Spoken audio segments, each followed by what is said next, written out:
So, good day, sir.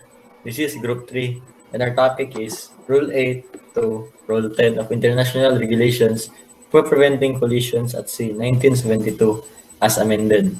So, the course outcome is to demonstrate thorough knowledge and understanding of the content, application, and intent of the Rule 8 to Rule 10 in the International Regulations for Preventing Collisions at Sea, 1972.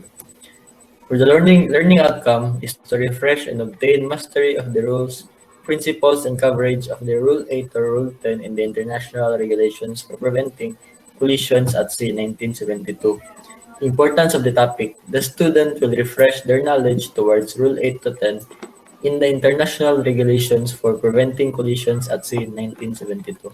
So for our first presenter is Cadet Dela Torre. Sorry. Section 8, Section 1. Conduct of vessels in any conditions. Rule 8. Action to avoid collision.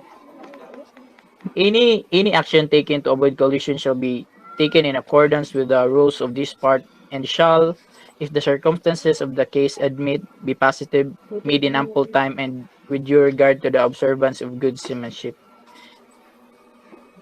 Next, any alteration of course and or speed to avoid collision shall, if the circumstances of the case admit, be large enough to be readily apparent to another vessel observing visually or by radar. A succession of alteration of course and or should be avoided. As stated, the as stated in good seamanship, we must all actions must result to positive outcome, and also small alteration of course must be avoided so risk of collision will not be most effective action to avoid a close quarter situation, provided that it is made in good time, in substantial, and does not result in another close quarter situation. Actions action taken to avoid collision with another vessel shall be such as to result in passing at a safe distance. The effectiveness of the action shall be carefully checked until the other vessel is analyzed and clear. So, of risk of collision or curbing risk of collision at beforehand must is a must, so that you'll be ready when crossing or any situation happens, and you have a safe passing with another vessel party. If necessary, avoid collision, allow more time to assess the situation. A vessel must lock in her speed or take all the way off by stopping or reversing her means of propulsion. So in this part are two vessels will use this mga ano ba mga pwede nimo nato pambuhaton if first exclusion is kanang na pwede ta mo slackin sa atong speed or mo stop or mo reverse atong dagan at sa barko. Next part.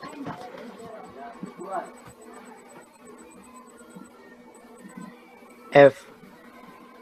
First part of part F is a vessel which by any of these rules is required not to impede the passage of safe passage for another vessel shall, when required by the circumstances of if the case, take early action to allow sufficient sea room for the safe passage other of the other vessel. Next is a vessel required vessel is not relieved of the obligation if approaching to the other vessel so as to involve risk of collision, and shall, when taking action, have full regard to the action which may be required to the rules of this part. Next, a vessel of passage of which is not to be impeded remains fully obliged to comply with the rules of this part when two vessels are approaching one another to involve risk of collision.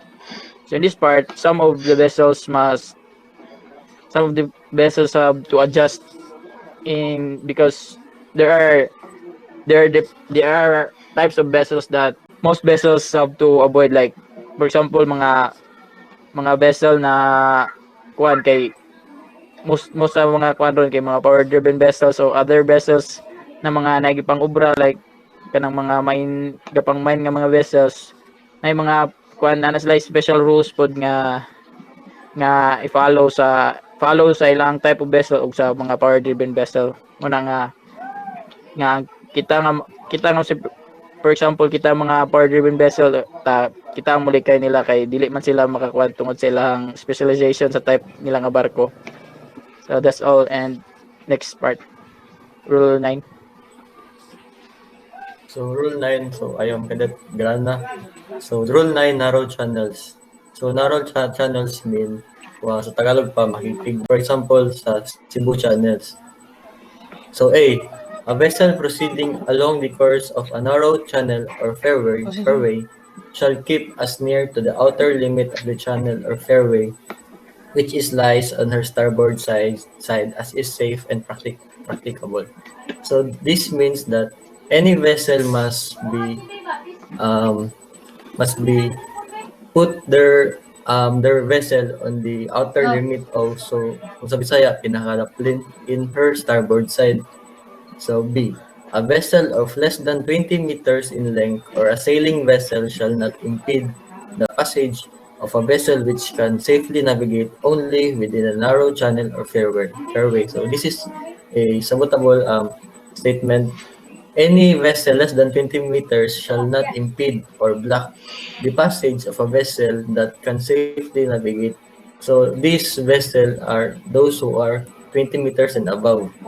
So for the C, a vessel engaged in fishing shall not impede the passage of any other vessel navigating within a narrow channel or fairway. So this is a strict implementation for the narrow channel. No one can do a fishing along the channel because there might be have a collision if there is a fishing vessel, because other vessel or higher vessel kanang they obtain hard to navigate because it is a narrow. The next is for D. A vessel shall not cross a narrow channel or fairway if such crossing impedes the passage of a vessel which can safely navigate only within such channel or fairway. The latter vessel may use the sound signals prescribed in Rule 34 if in doubt as to the intention of the crossing vessel. So, a vessel shall not cross a narrow channel or fairway. So, any other vessel should not and would not be and would not allow to cross or kanang mutabok in a narrow channel because there might be other vessel coming, then they will be having a risk of collision. And for other who are wants to cross, there is prescribed signals in Rule 34 if in doubt as to the intention of the crossing vessel.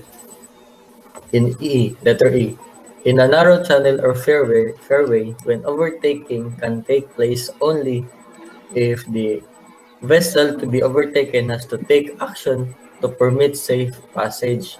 The vessel intending to overtake shall indicate signal prescribed in Rule 34C. The vessel to be overtaken shall, if in agreement, sound the appropriate signal prescribed in Rule 34C and take steps to permit safe passing. If in doubt, she may sound the signal prescribed in Rule 34D. So, in this statement, in a narrow channel, you are free to overtake, but within careful action or within prescribed signal. So, for this rule, at Rule 34, butang dito kung sa mga prescribed signal ang dapat buhaton sa isa ka vessel if mag-overtake sila sa another vessel, and that's so on. And for the E2,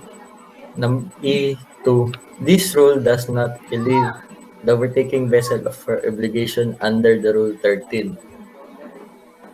In F, the vessel nearing a bend or an area of a narrow channel or fairway where other vessels may be obscured by an intervening obstruction shall navigate with particular alertness and caution and shall sound the signal prescribed in Rule 34. So if there is a two vessel who are incoming to the who are entering the narrow channel and kanang mugawa sa narrow channel shall prescribe the and shall do the prescribed sound signal.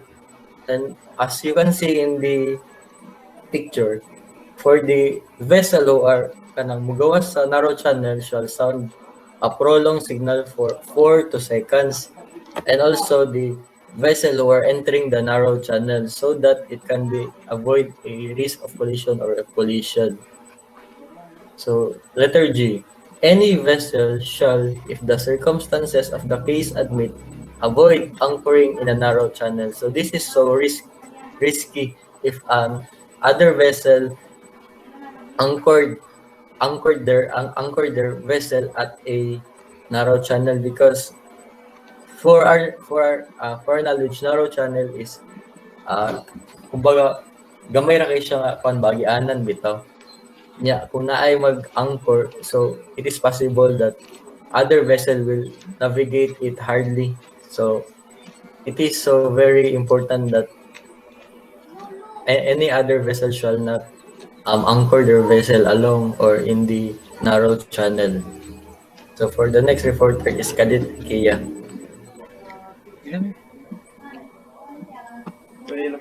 So let's proceed to Rule 10, Traffic Separation Scheme, or the TSS. A. These rules shall apply to traffic separation schemes adopted by the organization, and does not relieve any vessel of her obligation under any other rule. B. A vessel using a traffic separation scheme shall, first, proceed in the appropriate lane in general direction of traffic flow for that lane. Second, so far as practicable, keep clear of a traffic separation line or separation zone. And third, normally join or leave a traffic lane at the termination of the lane, but when joining or leaving from either side shall do so at a small angle to the general direction of the traffic flow as practicable. So a traffic separation scheme is or what we call TSS, is a maritime traffic management route that is ruled by the IMO, or the International Maritime Organization, that help the seagoing vessels manage the traffic area and create traffic flow in waterways in order to avoid and prevent any collision and any damages. Next, please. C. A vessel shall, so far as practicable, avoid crossing lanes, but if obliged to do so, shall cross a heading as nearly as practicable at right angle to the general direction of traffic flow. So, in letter C, if a vessel is going to cross a traffic lane, he must take as practicable 90 degrees angle in the traffic flow in order to observe the proper direction of the traffic flow in the TSS. Because as we all know, TSS is like the road in land. It has two lanes. The When you are going in the TSS or going out from TSS, so you must follow the lane that you are. If you're entering from the right, so you must follow the right direction, and you must not cross the traffic separation line or the traffic separation zone. And letter D, first, a vessel shall not use all insured traffic zone when she can safely use the appropriate traffic lane. Within the adjacent traffic separation scheme, however, vessels of less than 20 meters in length, sailing vessels, and vessels engaged in fishing may use the TAL insured traffic zone. So the first explains that a 20-meter vessel or less than in length, or sailing vessels, and any vessels that are engaged in fishing may use the inshore traffic zone. The inshore traffic zone is normally found when you are entering from port or pilot stations. It is usually found near land. And second, notwithstanding subparagraph D first, a vessel may use an inshore traffic zone when en route to or from a port, offshore installation or structure, pilot station, or any other places situated within the inshore traffic zone or to avoid immediate danger. So you can, if you have the time to prevent a collision, you can use the inshore traffic zone. And if you are also going to port or from the port, you can also use the traffic zone. And if not, as far as practicable, you should use the TSS or the traffic separation lane that is situated in the map that you are following. And next, E. A vessel other than a crossing vessel or vessel joining or leaving a lane shall not normally enter a separation zone or cross a separation line except first, in cases of emergency to avoid immediate danger, and second, to engage in fishing within a separation zone. So any vessels that are engaged in fishing may fish in the separation zone. And also, you can use the traffic separation zone, or if you are to avoid the immediate danger. Uh, if you are going to avoid a possible collision from a headway vessel, you may cross the traffic separation line. And F. A vessel navigating in areas near the termination of traffic separation scheme shall do so as practical killer caution. And G. A vessel shall so practicable avoid anchoring in traffic separation scheme or areas near the termination. And H. A vessel not using a traffic separation scheme shall avoid by as wide as margin as practicable. So F explains about the termination of traffic scheme or the exit, and it says that a vessel shall not anchor near the exit of any traffic separation scheme, so as to avoid a possible danger and collisions. And that's all. Next. I A vessel engaged in fishing shall not impede the passage of any vessel following a traffic lane. So any vessel that are engaged in fishing should not impede or should not block any passage of any vessel in the traffic lane. So it says that if you are a fishing vessels, you must not block any vessels that are sailing in the traffic lane.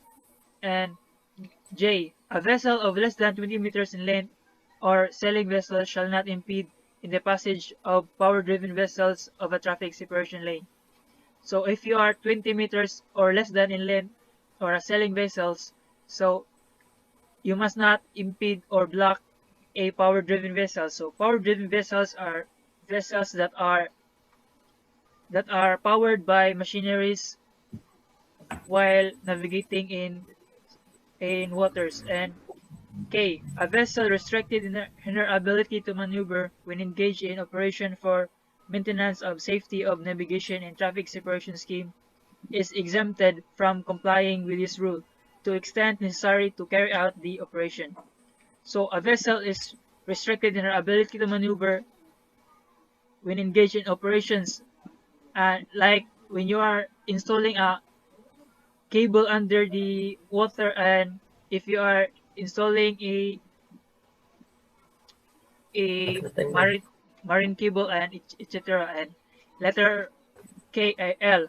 A vessel restricted in her ability to maneuver when engaged in operation for laying, servicing, or picking up a submarine cable within a traffic separation scheme is exempted from complying with this rule to the extent of necessary to carry out the operation. So, as we all know, the operation is needed to uh, the references. So these are the links that we get our topic from. Thank you. Thank you. Thank you, sir. That's all for today. So, Lapas sa oras. Lapas sa oras mo, 20 minutes. Dili na na may cut-cut. Gan?